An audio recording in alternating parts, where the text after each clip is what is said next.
नमस्कार, मैं दीपक दादी स्वागत करता हूं आप सभी लोगों का कक्षा 10 के अंदर। हो गया है आगाज, युग बदलने की तैयारी है, जीत उसी की होगी जिसका संघर्ष है जारी। अगर आप संघर्ष कर सकते हो, आपके शरीर में खून नहीं जुनून दौड़ता है, पागलपन दौड़ता है, तो स्वागत है आप सभी लोगों का आपकी अपनी।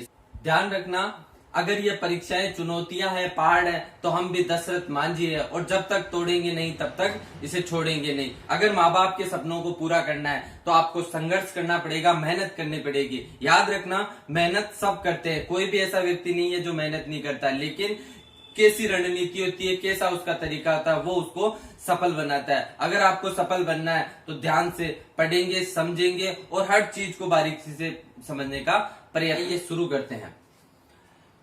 कक्षा 10 विषय संस्कृत और सेमुसी पार्ट 2। जैसा कि हम सभी जानते हैं, सेमुसी पार्ट 1 कक्षा 9 के अंदर आता है और सेमुसी 2 पार्ट 2 कक्षा 10 के अंदर आता है। तो उसी के अंदर क्या क्या प्रकरण है, आज उसी विषय वस्तु के बारे में हम चर्चा करेंगे। तो आइए शुरू करते हैं।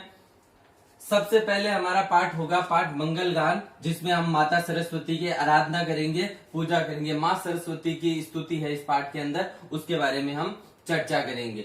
उसके बाद में पार्ट फर्स्ट है, जिसका नाम है, प्रथम पार्ट है सूची पर्यावरणम। सूची पर्यावरण पार्ट के बारे में हम पर्यावरण के बारे में अध्ययन करेंगे। इसके बाद पार्ट 2, जिसका नाम है बुद्धि बलवती सदा।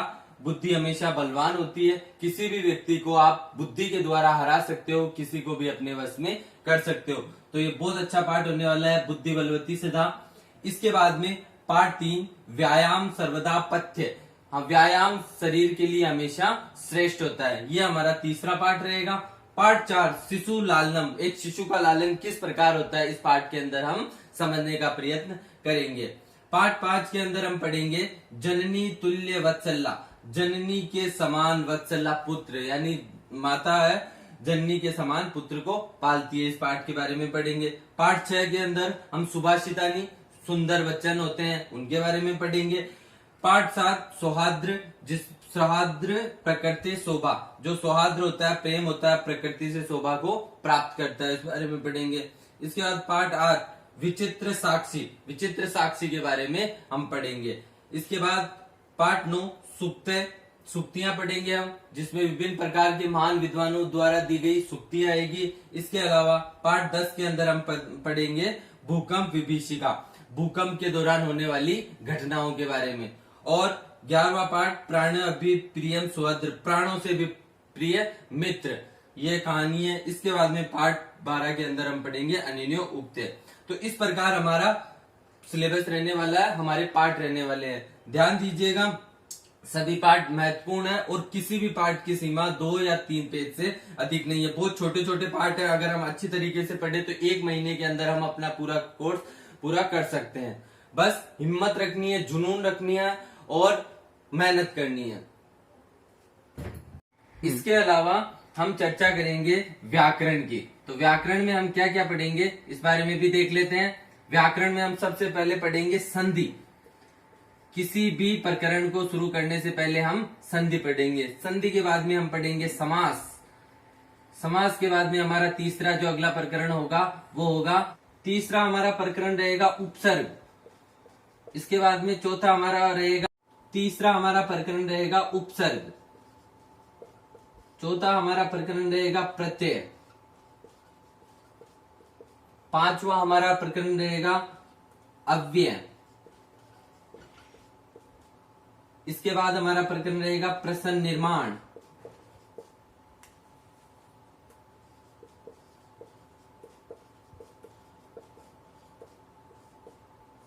इसके बाद संख्या ज्ञानम। इसके बाद में संख्या ज्ञानम, संख्या ज्ञान के बाद में हम पढ़ेंगे घटिका यंत्र, घड़ी देखना। और इसके बाद में धातु रूप, शब्द रूप, और इसके अलावा आगम, आदेश और विभिन्न प्रकार के व्याकरण के प्रश्न। तो इस प्रकार यह हमारा सिलेबस होगा। याद रखना, मेहनत करना है, जुनून होना चाहिए हमारे अंदर, और आज से ही हमारे को कक्षा 10 की शुरुआत कर देनी है, क्योंकि हमारे को एक एक कदम ही हमारे को सफलता की ओर लेके जाएगा। डरना नहीं है, हौसला रखना है। ये क्लास आपको ज्ञानवान, ऊर्जावान बनाएगी, शक्तिशाली बनाएगी। और याद रखना, माँ बाप के सपनों को पूरा करना है तो मेहनत करनी पड़ेगी, जी जान लगा के करनी पड़ेगी। कई चुनौतियां आएगी आपके सामने, लेकिन चुनौतियों से डरना नहीं है, घबराना नहीं है और तैयार रहना है। इसी के साथ अगली वीडियो में फिर से मुलाकात होती है। नमस्कार।